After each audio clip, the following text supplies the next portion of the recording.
Boa tarde, meus caros colegas, começando mais uma live da terça sobre perguntas práticas envolvendo o processo de recuperação judicial. Hoje, além das perguntas recebidas no Stories, eu quero enfrentar algumas questões trazidas por uma colega que me enviou, a doutora Daniela, e que talvez venha, me informou agora que está em uma audiência, então realmente ela não sabe se poderá vir para essa conversa que nós vamos realizar, mas se ela não puder, eu vou responder as questões aqui, porque a promessa era responder questões que a doutora Daniela me enviou, e eu vou responder essas questões, Fausto, porque de fato elas podem iluminar aí a trilha de outros colegas, trilha de outros atores que estão envolvidos com processos de recuperação judicial. Então, eu vou responder as questões que ela me enviou, vou responder algumas questões que eu recebi no Stories, e depois,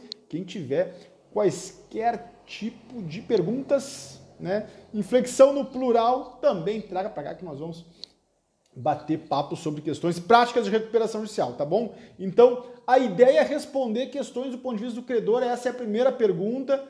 Eu vou delinear a pergunta aqui, só para vocês me entenderem.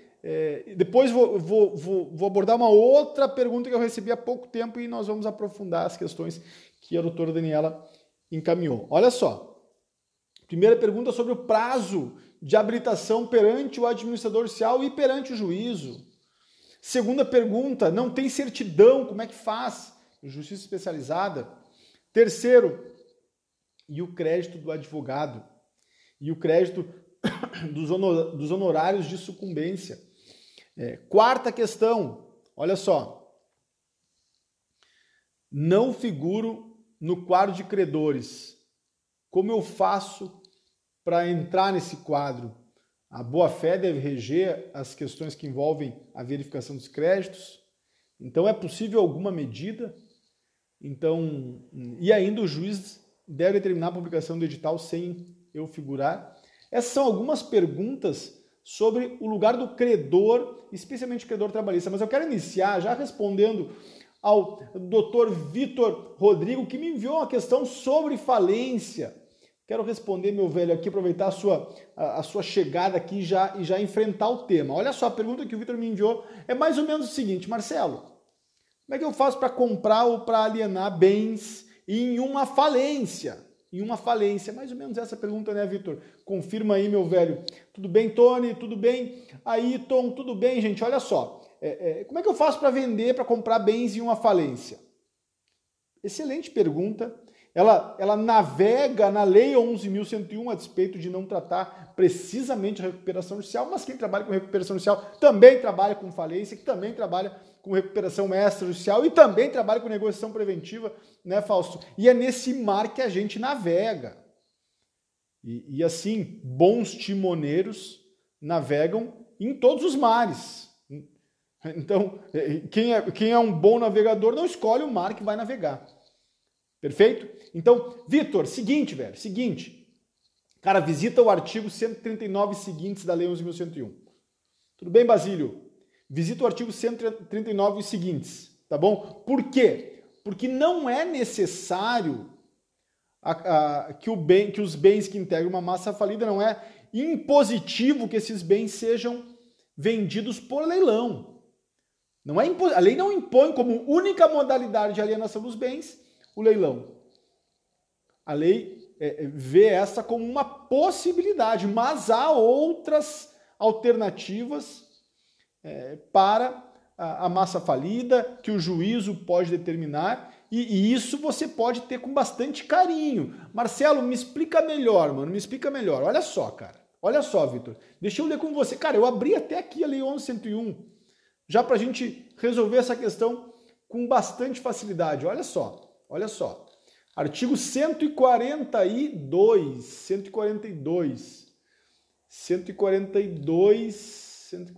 vamos ver aqui. Olha só, cara. Olha só, Vitor. A alienação de bens, eu vou ler a letra da lei para você, mano. Olha só. A alienação de bens, Larissa, dar-se-á por uma das seguintes modalidades. Aí tem leilão eletrônico, revogado, processo competitivo. E aí, assim, tatua, velho, tatua o inciso 5º do artigo 142. Cara, essa hora, falar em dispositivo legal, Wagner Machado, Wagner Henrique, olha só, cara, inciso 5º, qualquer outra modalidade, desde que aprovada nos termos dessa lei. Ok? Então, qualquer modalidade é possível, desde que esteja previsto na Lei 11.101. O que isso quer dizer, cara? O que isso quer dizer? Isso quer dizer que você pode sim fazer, se você está comprando um bem de uma massa falida, você pode fazer uma oferta de aquisição no próprio processo de falência. Tudo bem, José? Beleza, meu velho? Olha só, Leandro, a questão que o Vitor me fez foi a seguinte: Marcelo, eu quero comprar bens de uma massa falida, eu quero vender bens de uma massa falida, eu sou obrigado a fazer essa alienação através de um leilão? Não é obrigado a fazer através de leilão, mas é a melhor forma, pela transparência, pela competitividade que carrega, perfeito? Mas é possível outras formas. Então, eu estou comprando. Vê bem, Vitor, vê bem, vê bem. Boa noite, gente, chegando, todo mundo chegando a 1000. Bem-vindos, bem-vindas. Eu estou comprando um bem de uma massa falida. Então o Vitor me contratou. Marcelo, cara, quero comprar o bem de uma massa falida. Você pode me representar? Posso.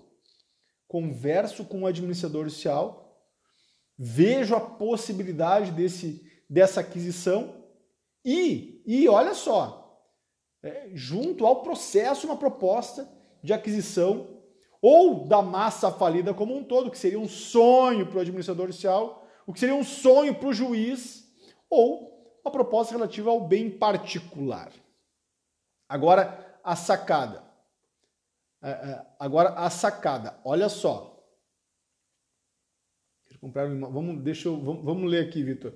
Caso que o poder público quer comprar o imóvel de uma massa falida, porém não quer. Não precisa participar de leilão, cara. Faz uma proposta. Pode fazer uma proposta direta no processo. E aí anota essa e depois me manda um café, cara. Depois me manda um café ou me manda um barril de chopp, que você preferir, conforme os seus honorários. Anota essa. Olha só, 143. Anota essa, Vitor, e depois me envia um barril de chopp. Eu vou te enviar um boleto e você paga o boleto para o barril de chopp ser consumido aqui na região sul, e convido você para também saborear um chopp bem saudável quando o verão chegar, porque está muito frio, né? Muito frio. O café já está pago, beleza. Então vamos agora trabalhar pelo chopp, tá bom? Cara, artigo 143. Olha só, se você fizer uma proposta em uma falência, então imagine o seguinte: a massa falida tem 5 unidades produtivas e eu estou oferecendo R$1 milhão para uma das 5 unidades produtivas, ok? Pegaram o exemplo? A massa falida tem 5 unidades produtivas e eu, como proponente, junto ao processo, a proposta de compra de uma das 5 unidades produtivas. Vamos deixar a matemática simples, porque são 7 e pouco, tá frio. Região Sul tá frio pra cacete, eu sei que o resto do Brasil não tá, mas assim que a gente tá vivendo.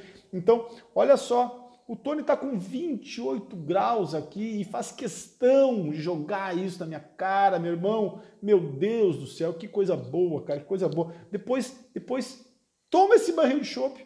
Melhor, o Vitor paga o barril de chopp aí no Mato Grosso e eu vou aí tomar um barril de chopp contigo, com o Vitor. Tony, olha só, cara, olha só. Artigo 143. Pensando nessa unidade produtiva que eu quero comprar. Massa falida tem 5, já entenderam? Eu quero comprar uma das 5. Vamos deixar a matemática simples, porque são 7 e 5 e nós estamos cansados. Então, olha só. Vamos oferecer R$1 milhão para essa unidade, tá bom? Então, R$1 milhão para uma das 5 unidades. E a gente oferece no processo, o administrador judicial lê e diz: oh, coisa boa, vamos começar a vender bens da massa, vou poder ganhar os meus honorários. O administrador judicial confere lá um parecer favorável. Vendido, aceito, interessa a massa vender uma unidade por R$1 milhão. E um credor, olha só, Vitor, e um credor birrento, que não tem nada melhor para fazer na vida, que dormiu mal, que a mulher brigou com o cara, que os filhos estão incomodando ele, que ele não sabe o que faz da vida. O credor, esse birrento, vai no processo impugnar essa venda. Impugnar essa venda. O que acontece? Acontece o que está no artigo 143. Olha só. A suscitação infundada de vício na alienação pelo impugnante será considerada ato atentatório à dignidade da justiça. Mas vai mais que isso. Impugnações, olha só, Vitor, onde é que nós estamos? Impugnações baseadas, eu estou falando da lei, a lei seca, parágrafo 1º do artigo 143. Impugnações baseadas no valor de venda do bem somente serão recebidas se acompanhadas de oferta firme pelo impugnante. Então você comprou determinado bem ou fez uma proposta para uma massa falida para comprar aquela unidade produtiva por 1 milhão e recebeu de outro credor a impugnação dessa venda, impugnante apresente uma proposta segura com valor superior a esse 1 milhão. E mais, só vou conhecer essa impugnação se você fizer um depósito caucionário equivalente a 10% do valor oferecido. Então, quer discutir a venda? Deposita 100 mil reais no processo aqui e vamos discutir. O que se quer com tudo isso, Vitor? O que se pretende é que a alienação de bens móveis e imóveis de uma recuperação judicial seja célere, seja rápido, que é algo dificílimo, sobretudo em um contexto pandêmico, sobretudo em um contexto no qual o processo de recuperação judicial é o processo que merece menos atenção por parte do cartório a despeito do princípio da celeridade previsto na Lei 11.101, mas a gente percebe isso na prática. Então, se você tem interesse do ponto de vista do poder público adquirir determinado bem em uma massa falida, olha o ato falho de recuperação judicial, em uma massa falida você deve sim juntar uma proposta nos autos e intimar o administrador judicial para se manifestar. Qualquer credor que impugnar essa proposta terá que fazer nos termos do artigo 143 da Lei 11.101. Agora chega mais aqui que estamos só esquentando, chega mais aqui. Marcelo, isso não acontece. Então, eu entendo, alguém vai me dizer, Marcelo, quem respeita esse comando? Isso não acontece. Equívoco. Isso acontece sim, e acontece muito. Isso é recente, da lei nova. Então, nesse caso, é tranquilo. Tá bem? Essa proposta ela é acolhida, sem dúvida, a partir do 143. Vamos lá. Vitor prossegue aqui. Único bem da massa, valor de venda chegou a 80% dos créditos, por exemplo. Não tem porquê, cara. Não tem porquê convocar a Assembleia Geral de Credores. Assembleia Geral de Credores em uma massa falida não tem porquê ser convocada para venda de bens. Então, só para dar mais um passo atrás para depois a gente entrar nas questões de recuperação judicial. Cara, o que é uma falência? A falência ela ocorre em razão da impossibilidade, do insucesso da empresa. Empresa enquanto atividade, o conceito de empresa no sentido lato, no sentido que os doutrinadores gostam muito de explorar. Empresa no sentido de atividade. Na medida em que há convolução e falência, o que se tem é uma massa falida e esses bens eles devem ser otimizados. A ideia do legislador e a ideia de toda a formatação da Lei 11.101 e mesmo da lei antiga, a lógica que subjaz esse processo é de transferência desses bens e com a maior celeridade, com o fim de resguardar o seu valor. Então, não há motivo para convocar a Assembleia de Credores, porque nenhum credor vai ser contra a venda de bens.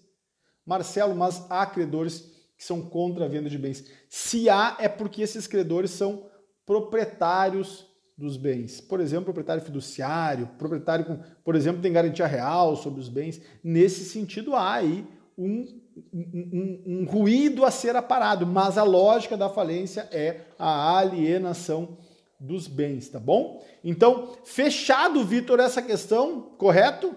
Correto. O que não me é muito cotidiano são questões sobre compra de bens feitas por pelo poder público. Isso, de fato, a gente não acompanha muito. Não é normal o poder público assumindo a figura do agente privado adquirir bens em massa falida. Isso eu confesso que eu não vejo muito acontecer, mas do ponto de vista da Lei 11.101, impeditivo nenhum. Problema nenhum mesmo.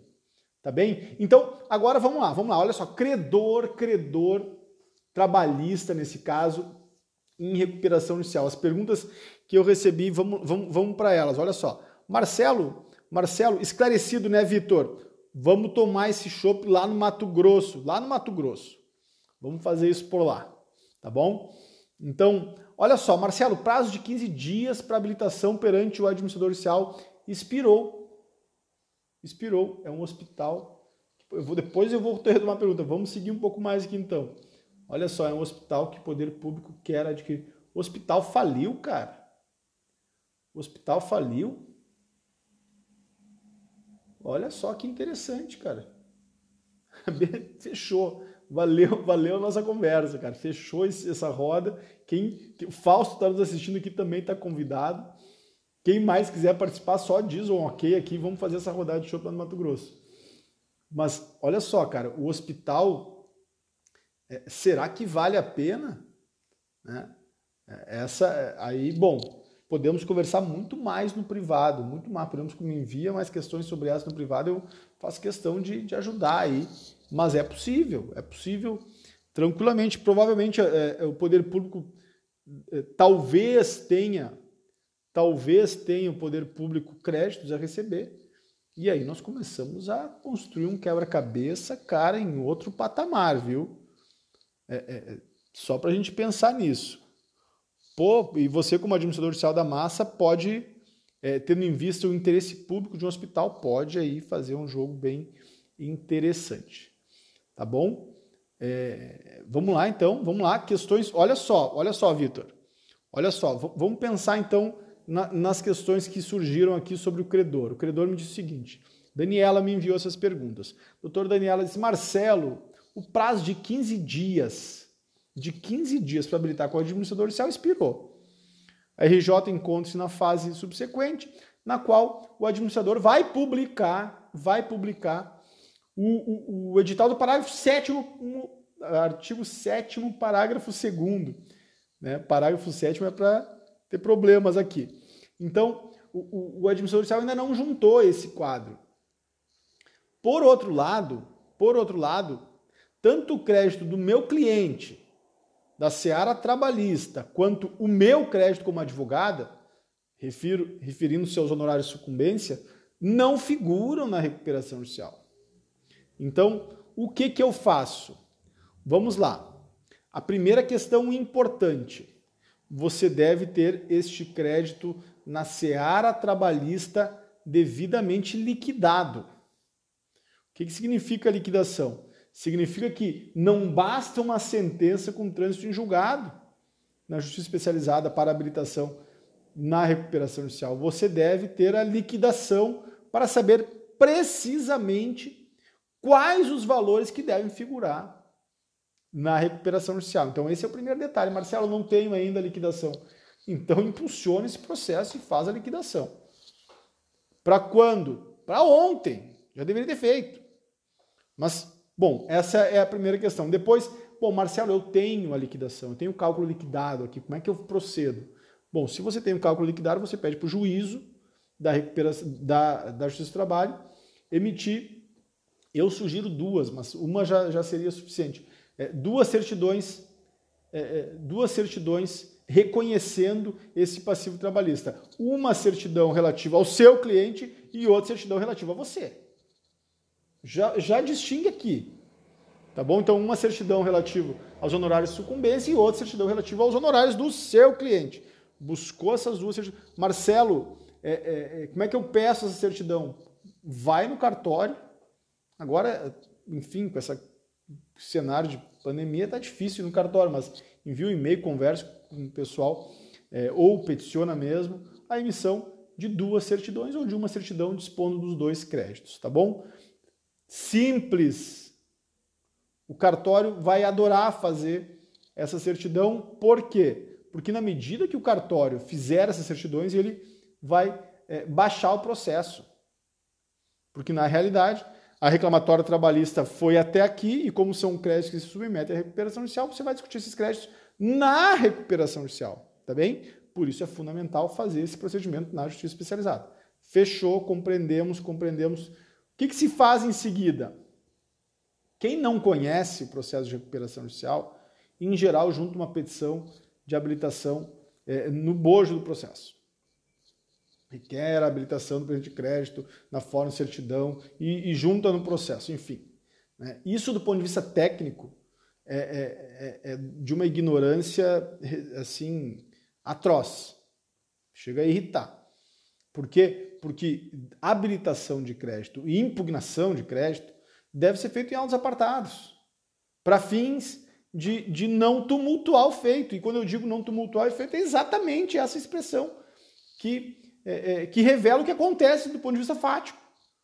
O feito vira uma bagunça se habilitações sobre habilitações são atravessadas sem qualquer cuidado técnico. Então, por que eu digo isso? Porque do ponto de vista estritamente técnico, o que deve ser feito nesse período é aguardar a publicação do edital, aguardar a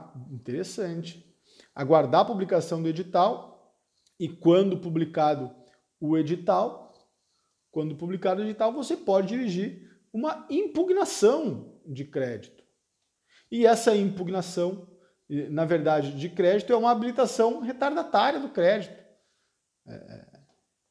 Por que habilitação retardatária? Porque a habilitação tempestiva era com um administrador judicial.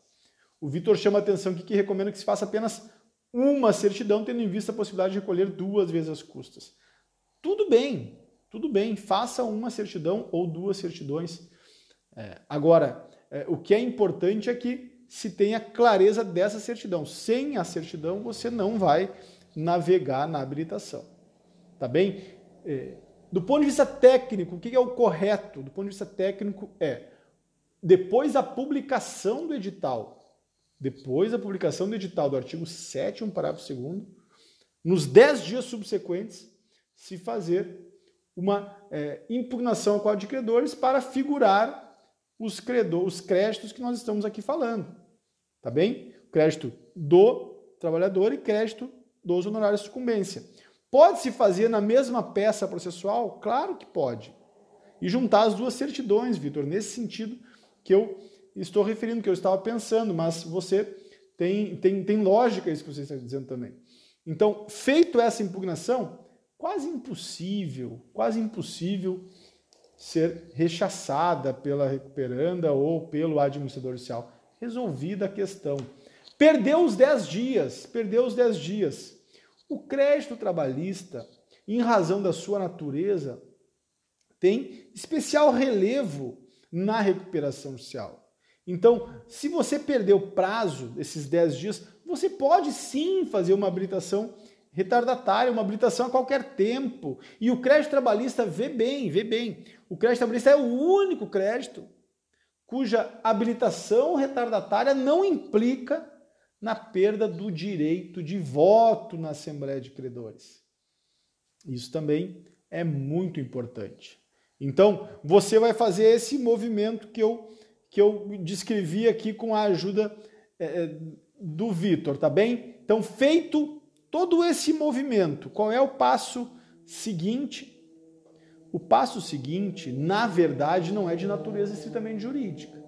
E é aqui, meus caros colegas, que os advogados que não conhecem o processo de recuperação judicial deixam dinheiro na mesa. O passo seguinte não tem a ver com a Lei 11.101, ou até tem, mas diretamente não tem um comando que oriente o que fazer. O passo seguinte para o credor, e que eu vejo poucos credores assim proceder, o passo seguinte é negociar. E aí, o que eu costumo dizer frequentemente, eu tenho tempo que a gente não aborda esse tema por aqui, mas enfim, é importante que isso fique muito claro. O passo seguinte do credor trabalhista que não quer ter um deságio de 90%, de 80%, como é o que está acontecendo em algumas recuperações judiciais que eu tenho acompanhado, o passo seguinte é negociar. e negociar, não, guarda isso que está demais. Negociar não com a recuperanda necessariamente. Porque, na verdade, qual é o erro do credor? O credor pensa o seguinte, o credor pensa, olha, eu sou credor, com quem eu tenho que conversar? Eu tenho que conversar com a recuperanda. Eu sou credor, com quem eu tenho que conversar? Eu tenho que conversar com o administrador judicial. Eu sou credor, com quem eu tenho que conversar? Eu tenho que conversar com o juiz. O credor pensa que o diálogo deve ser travado com a recuperanda ou com o processo ou mesmo com o administrador judicial. Errado! É credor que quer figurar, gente. Guardem isso e me digam se eu estou errado. Me digam se não faz sentido, me digam se discordo, eu quero saber disso. E aí nós estamos conseguindo olhar panoramicamente para a questão trazida pela doutora Daniela. Credor que quer figurar, credor que quer aparecer bem em determinada recuperação judicial, ele não deve conversar primeiramente com a recuperanda. Se ele conversar com a recuperanda, ele vai conversar para quê? Para abrir mão do seu crédito, total ou parcialmente. Total, óbvio que não, mas parcialmente sim. O credor que faz como primeiro movimento de negociação conversar com a recuperanda, ele está dizendo para a recuperanda, o que você vai me pagar e o que você não vai me pagar. É esse movimento que ele está fazendo. O credor chama a recuperanda, o credor liga para a recuperanda e diz, olha, eu quero negociar. Até caiu uma caneta aqui. Eu quero negociar, diz o credor. O que a recuperanda entende? Ótimo, ótimo. E apresenta um plano draconiano. Por quê? Porque o primeiro movimento que o credor fez querendo negociar foi conversar com a recuperanda. Equívoco, eu só não vou dizer que é um equívoco primário, porque é um equívoco que todo mundo faz. É o normal, é o que soa bem no ouvido. Pô, eu vou conversar com quem? Vou conversar com a recuperanda que me deve. Esse equívoco é primário. Por quê? Porque o credor, se fizer esse primeiro movimento, vai alinhar as suas expectativas ao interesse da recuperanda. Faz sentido isso para vocês? Não é óbvio isso? Será que eu estou viajando? É evidente isso que eu estou dizendo para vocês. Então, pensem no seguinte, Marcelo, então, o que você sugere? O credor não quer ficar muito mal na recuperação judicial, sabe que vai ficar, sabe que vai ter uma perda. Se a empresa pudesse pagar 100% do crédito, não estaria em recuperação judicial. Se a empresa estivesse na sua plena capacidade econômica, ela não estaria pedindo socorro em juízo. Então, o que o credor pode fazer para mitigar os seus prejuízos? O que o credor pode fazer? Que não seja do ponto de vista processual, mas o que ele pode fazer para criar uma condição favorável para si no plano de recuperação judicial? Essa é a questão. Essa é a questão. Então, assim, você é credor, estou respondendo para a doutora Daniela, que me fez essas questões e que está realmente preocupada, Cláudio, meu querido colega, está preocupada com esse tema. Cara, imagina que o Cláudio me liga, Marcelo, tudo bem, meu velho, beleza? O Cláudio, meu colega, tá junto conosco no colegiado, tem experiência em recuperação judicial, e me liga e diz, Marcelo, olha só, eu represento um credor em uma recuperação judicial aí no teu estado, e, cara, eu quero figurar bem aqui, quero mostrar que a gente está voando juntos aqui no colegiado, e enfim, eu quero deixar bem meu cliente. Vou te mandar aí, vou te subestabelecer e vamos fazer uma parceria nisso. Olha só, Cláudio, o que eu faço. Cara, a primeira coisa que eu vou fazer, olho o quadro de credores,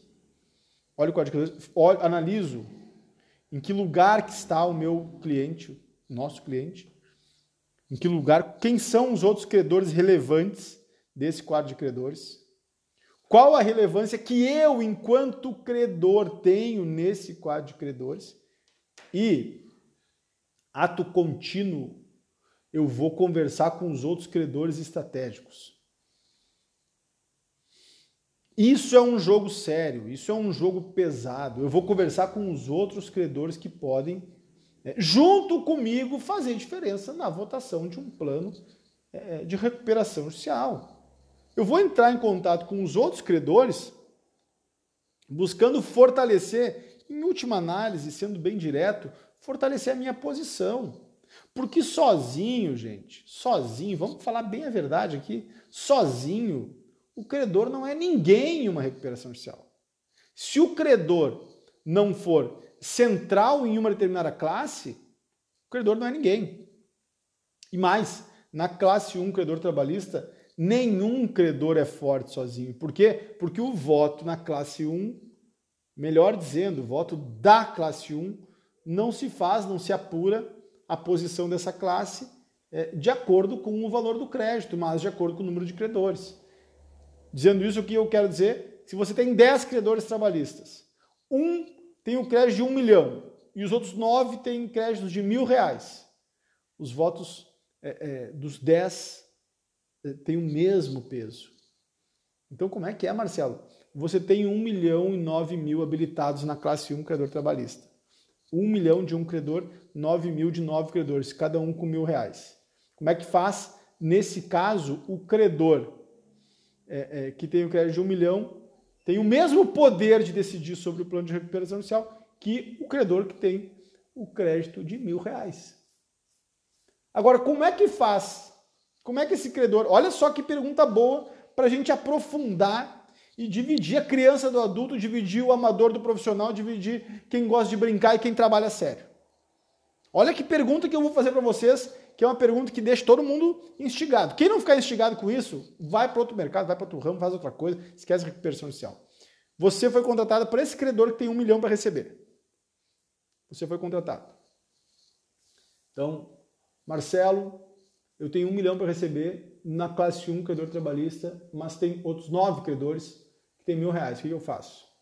Cara, você tem duas opções.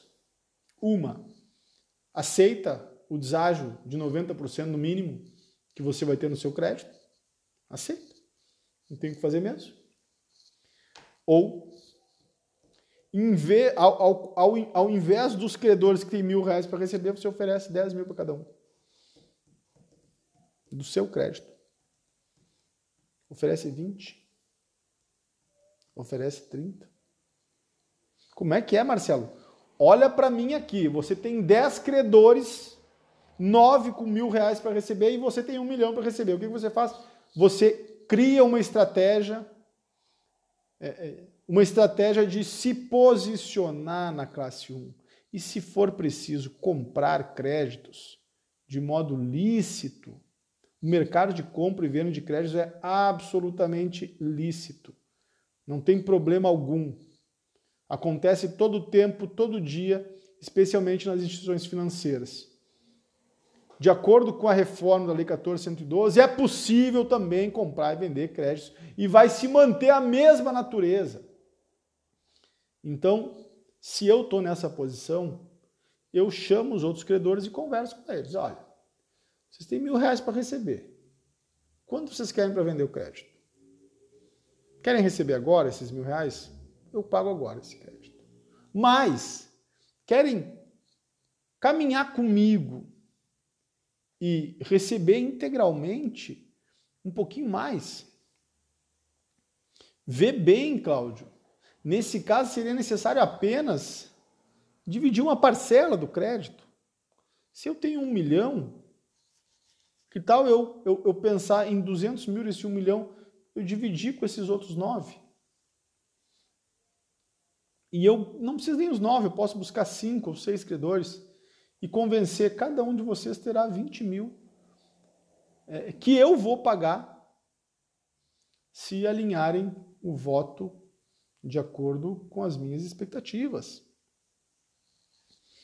Ao invés da recuperanda impor um deságio de 90%, a recuperanda será impelida a sentar e conversar.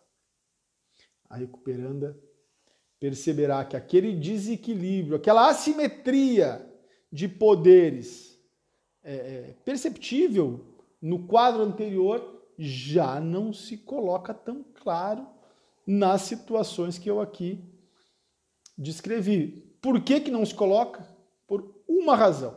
Pela estratégia do advogado, pela estratégia da advogada que diligentemente percebeu a situação desfavorável e, a partir de uma estratégia negocial, a partir de uma estratégia negocial, contornou uma realidade fática na qual o seu cliente simplesmente sofreria um deságio de 90%, 95%.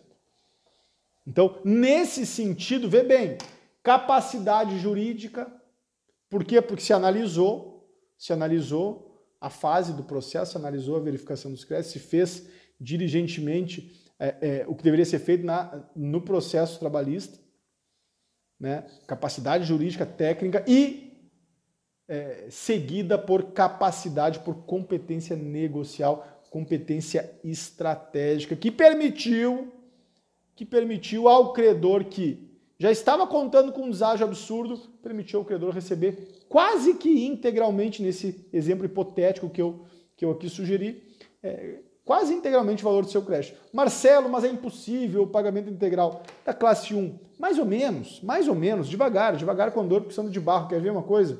Até 2018, o credor trabalhista, ele recebia integralmente. Então, Marcelo, você defende que a recuperação inicial deve sempre pagar o crédito trabalhista integral? Claro que não é possível isso. Até porque deve proteger o princípio maior da recuperação de empresa, que é o princípio da preservação, né, que ilumina o seu erguimento. Então, tudo bem, então, estamos juntos. Agora, o que não dá é para dormir de touca. O que não dá é para não pensar negocialmente, não pensar estrategicamente diante de uma estratégia jurídica cuja natureza é eminentemente negocial. Então, eu não vou pensar estrategicamente um posicionamento na recuperação inicial se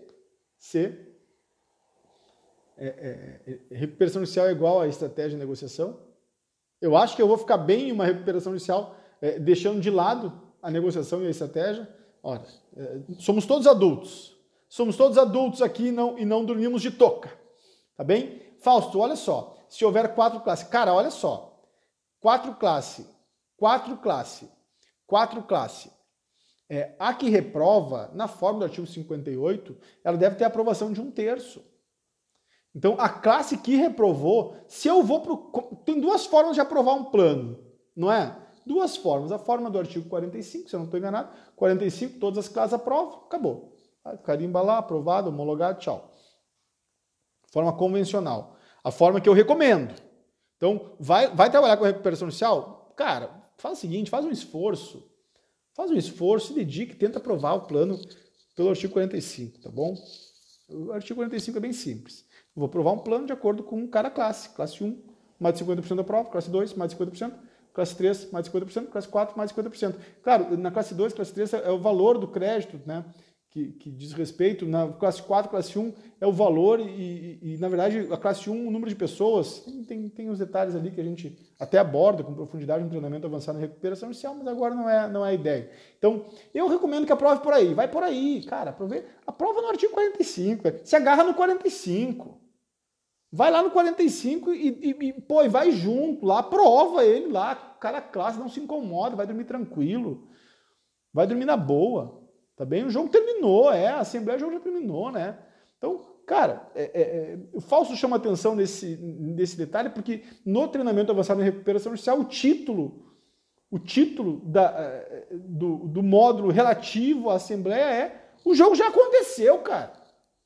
Se você foi para a Assembleia e o jogo não aconteceu ainda na sua planilha, caramba, que perigo. Se você é advogado, promove recuperação judicial e não programou o que vai acontecer na Assembleia, que perigo, cara, que risco. Que risco você está deixando seu cliente, hein? Depois dessa, pelo amor de Deus, é muito arriscado. A gente só vai para a Assembleia de Credores, cara, quando o jogo já aconteceu. Você sabe qual é o credor que vai votar a favor, você sabe qual é o credor que vai chegar brabo, você sabe qual é o credor que vai votar contra, você sabe de tudo. Aí eu recomendo, vai para a Assembleia. Agora, não sabe o que vai acontecer, pelo amor de Deus. Porque assim, quem não sabe o que vai acontecer deve estar preparado para tudo. Eu vou dizer mais, quem sabe o que vai acontecer já vai estressado para a Assembleia. Por quê? Porque tem que contar com os russos. Então, quem sabe o que vai acontecer já vai preocupado. Agora, quem não sabe, aí, caramba, aí é um risco. Mas assim, por isso o artigo 45. Mas não consegui, Marcelo, tem um credor financeiro X que é uma mala, o cara não me recebe, o cara não conversa comigo, o cara não atende minhas ligações, o cara não me aceita nem para tomar um cafezinho, o cara é meu inimigo, o cara me odeia. Pô, então não tem jeito. E esse credor, enfim, ele tem a metade do crédito na garantia real. Isso acontece todo dia, viu? Todo dia. Todo dia tem o credor da garantia real que tem 48, 50, 52% do crédito e ele é mal educado, ele pensa que é dono do mundo, ele pensa que define tudo, que é tudo com ele, deixa que eu chuto. Então tá. Esse credor mala aí, podemos até chamar ele de credor mala. É o mala da recuperação judicial. Podemos até ter um desenho para ele, desenho de uma mala. Porque ele quer botar água no nosso chopp lá no Mato Grosso. Ele não gosta do chopp. Então, esse credor, ele já disse que não vai votar a favor. Já disse, eu não vou votar a favor. E aí a gente já perguntou, cara, mas o que você quer para votar a favor? E ele disse, não, eu não quero votar a favor. O que eu quero é, vocês não vão me dar, então eu não vou votar a favor. Pô, esse cara, isso aqui que tem que fazer, tem que pegar esse cara e jogar o artigo 58 nele. Sabe, pegar olha essa, eu tô louco, né? Vocês vão dizer, Marcelo enlouqueceu. Ah, quem sabe? Pega um manual desse aqui, manual não, Vadimecum, de civil empresarial, pega e joga no cara isso aqui. Joga, velho. Pega um desses aqui e joga. Ele vê que é pesado, né? Pega esses e escreve 58 e joga no cara. Joga no cara. Sabe por quê?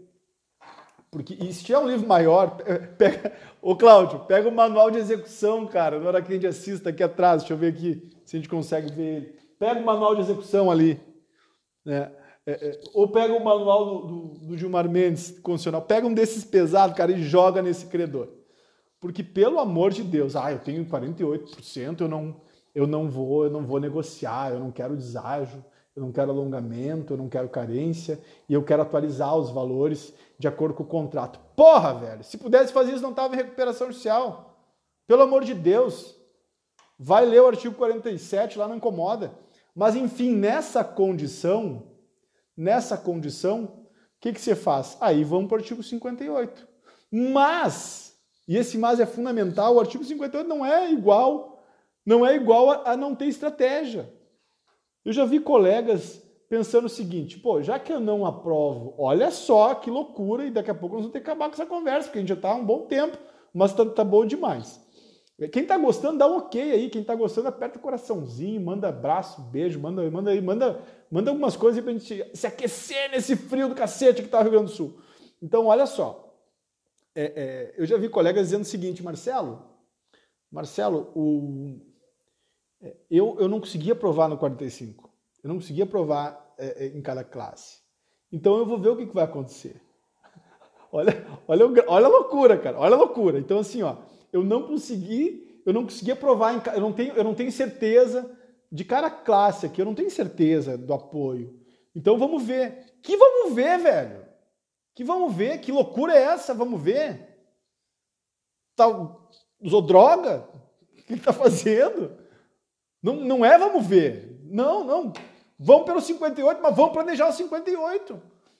É aquela história, eu queria fazer um casamento naquele melhor salão, maravilhoso, não sei do quê. Não vai ser naquele salão, então tu vai fazer o quê? Vai fazer no bar o casamento? Vai fazer o casamento no boteco? Porque tu não vai fazer o casamento naquele salão maravilhoso? Não, cara, tu vai procurar outro salão e vai planejar. Então não deu o artigo 45... Mano, pega o artigo 58, planeja o artigo 58. E o que é planejar o 58? É pegar uma tabela, pegar o Excel e dizer, cara, ó, esse credor me apoia. E fazer a matemática. Fazer matemática e, pô, fechou a matemática com o apoio desses credores, fechou. E o que é a matemática do 58? É ter a aprovação de todas as classes, exceto de uma. E nessa que a gente não vai aprovar, nós vamos ter apoio de no mínimo 1/3. Cara, não é tão difícil, né?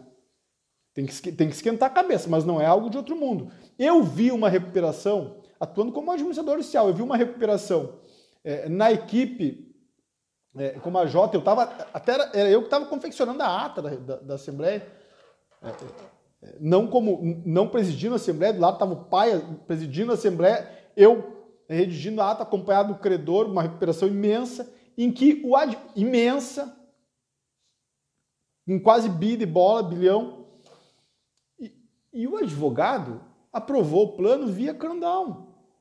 Só que assim, ele sabia que ia aprovar. A hora que saiu o quórum lá, tudo eletrônico, né, gente? Tudo eletrônico, tudo, pô, o cara aperta no botão aqui no tablet, já vai para não sei o quê, vai estar no computador, já está no telão.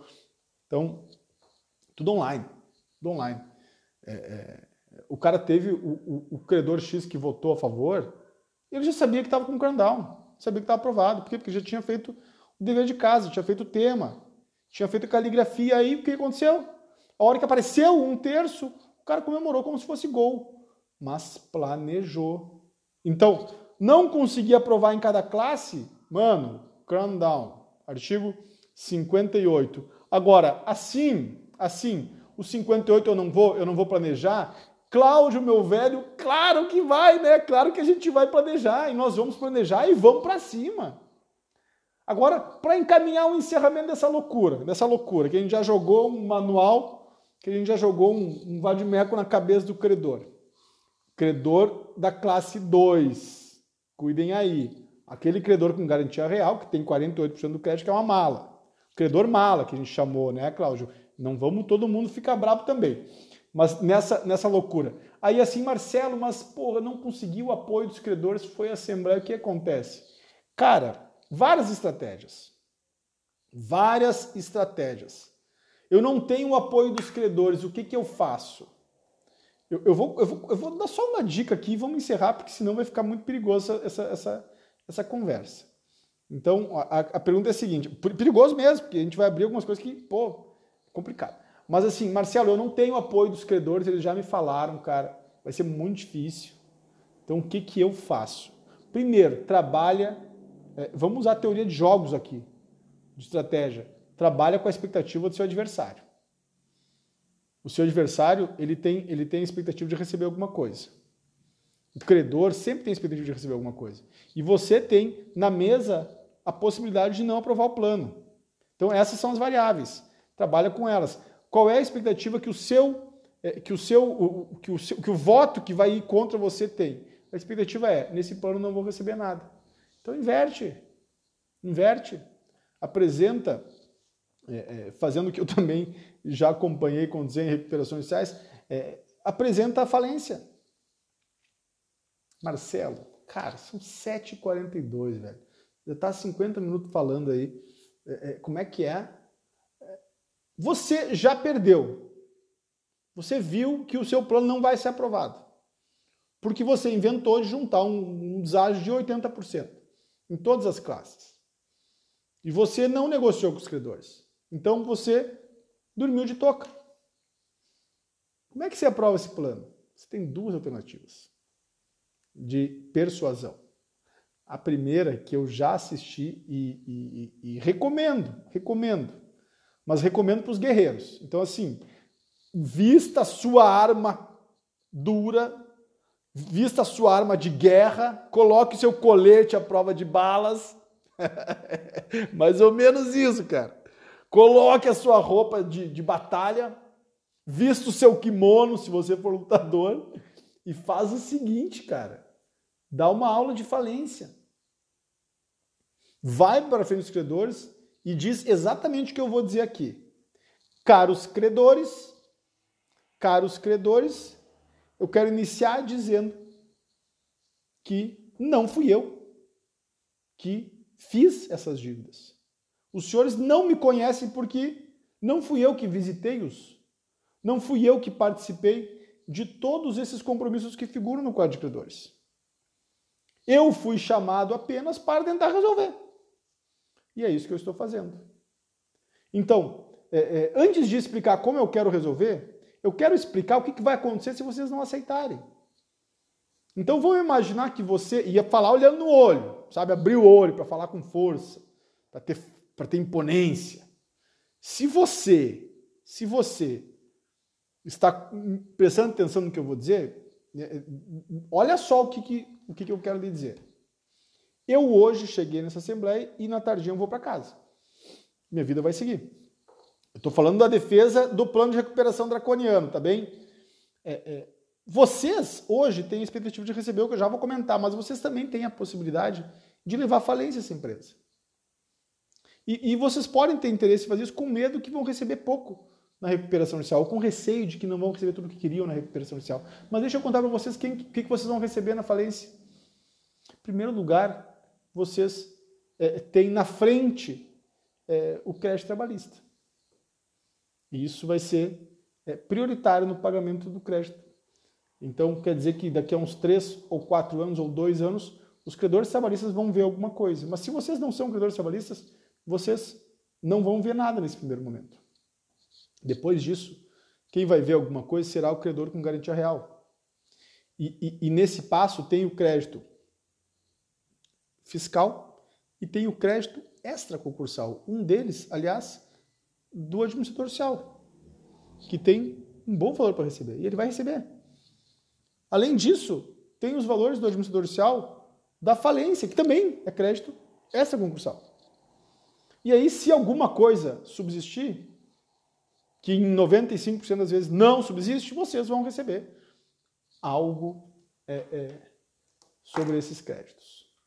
Eu vi essa sustentação ser feita e a partir dessa sustentação se aprovar um plano que previa uma carência de 24 a 36 meses, um deságio de 40% a 50% e pagamento em 15 anos, um absurdo o plano. Mas era o que tinha, Então, essa é a primeira alternativa. E aí, assim, arma, roupa de guerra, sou guerreiro. Se não estou com roupa de guerra, não vai. Eu quero apoio, eu quero abraço, eu quero cumprimentos. Não faz isso, então. Não faz isso. Eu quero ser admirado. Então, não faz isso.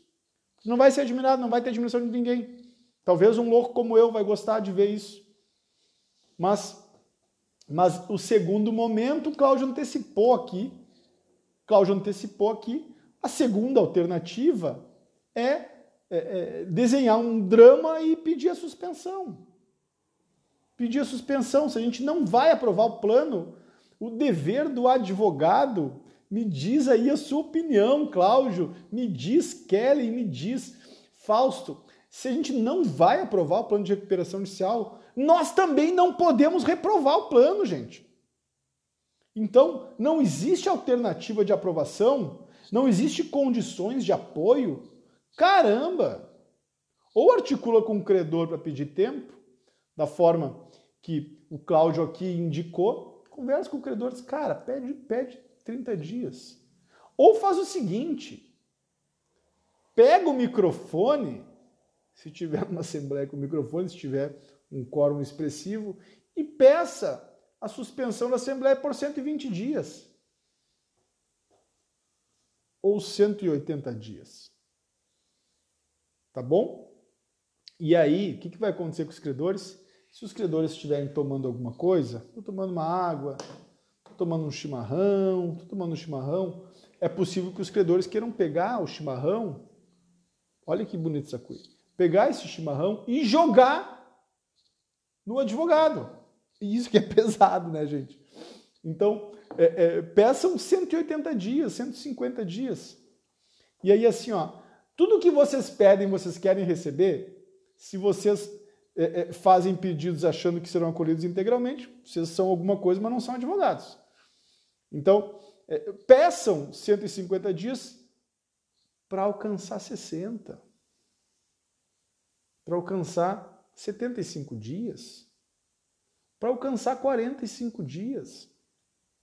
E se vocês estiverem no estado da arte de atuação como advogado de recuperanda, vocês articulem com o administrador judicial uma data compatível com a agenda dele, que é muito complicada. Então, o administrador judicial, 60 dias fica bem ou fica muito apertado para você porque você já tem outra agenda? E aí nós estamos saindo do amadorismo e entrando num mercado extraordinário do direito e quase ninguém sabe tudo isso que a gente discutiu aqui. Quem acompanhou até aqui sacou qual é a diferença da teoria para o campo de batalha. Tá bem? Então, gente, olha só, a ideia era essa. Espero que a doutora Daniela, que não pôde vir aqui conversar comigo, tenha compreendido tudo que está na mesa com relação a essas possibilidades. Agradeço demais a interlocução, o diálogo, a conversa, enfim, a atenção que cada colega teve aqui comigo. Quero deixar um abraço a todos, me digam se foi legal, me digam se gostaram dessa live, me digam se foi divertido, se vocês curtiram.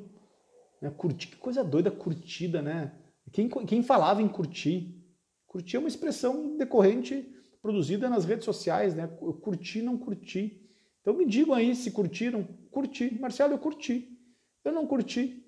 Me digam se tá legal as curtidas, né, Leandro, meu irmão? Me digam aí se tá legal a parada. E eu gostei demais mesmo dessa interação. Cada vez mais é uma alegria vir conversar com os meus amigos que, enfim, trilham essa jornada de trabalho, de vida, de amizade, de afeto. É por aí a conversa e eu quero encerrar só chamando a atenção que os colegas que não estão ainda no colegiado empresarial, no treinamento avançado em recuperação judicial, talvez estejam dormindo de touca. Porque a gente tem ali um grupo muito interessante, qualificado, um grupo muito querido de advogados e advogadas atuantes no Brasil inteiro que estão vocacionados para atuar em recuperações judiciais. Fica aqui o convite, eu não vou fazer lançamento algum, abertura de turno e coisa e tal, porque o curso está aberto, as inscrições estão abertas e, seguidamente, eu vou chamar a atenção desse fato, né, Fausto, né, Cindy, para os colegas que estão nesse diálogo e estão sintonizados, alinhados comigo. Tá bom, gente? Grande abraço e vocês sabem, em frente, em frente. Deixa eu ver aqui, boa noite. Perguntas no privado, tá bom, gente? Advogando e arrasando, faz pergunta no privado que a gente segue a prosa. Em frente.